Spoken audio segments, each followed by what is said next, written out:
ever feel stuck and unable to make progress in professional or personal goals?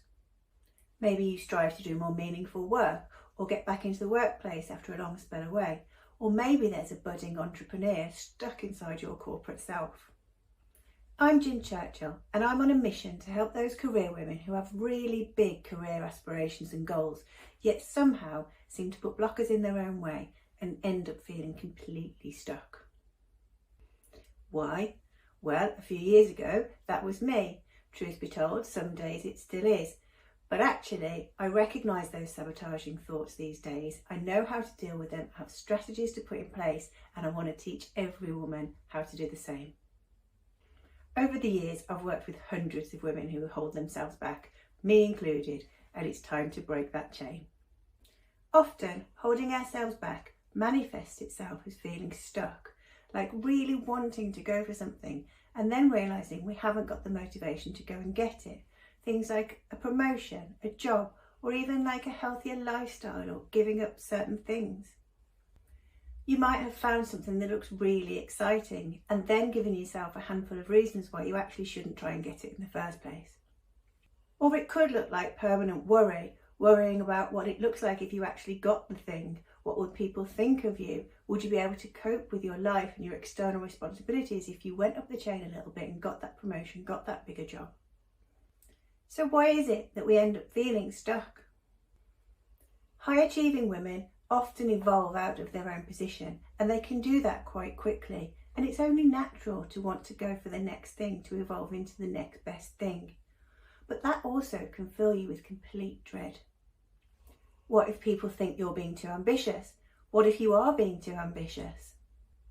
It can be daunting to go for that promotion, and as women we often won't go for that promotion until we feel 100% equipped to do the job that we're going for. In other words, we'll look at a job description and we won't apply for that job unless we've got every single requirement of that job description ticked with experience. As women, we also tend to put everybody else first. We deal with partners, parents, children, pets even, before we get to ourselves. So here's the beautiful circle. For me to get unstuck and be successful in my next career launch, I need you to be unstuck in yours. So here's a little bit of advice of how to get yourself unstuck.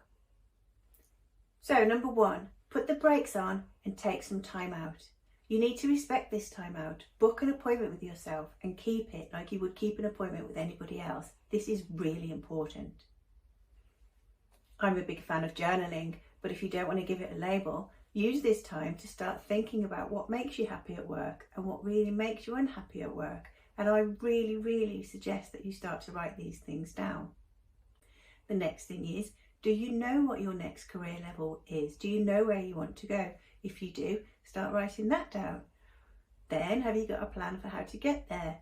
If you have, start to write that down. If you haven't, I would suggest write down, I need a plan. And you might find that your mind starts to flow and these ideas start coming to you of how you're going to get there step by step. Number 2 is surround yourself with people who inspire and support you.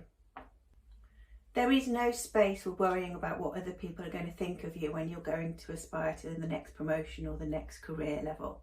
You need your cheerleaders around you. That said, whilst it's good to have support from your peers, you need to be your own biggest cheerleader.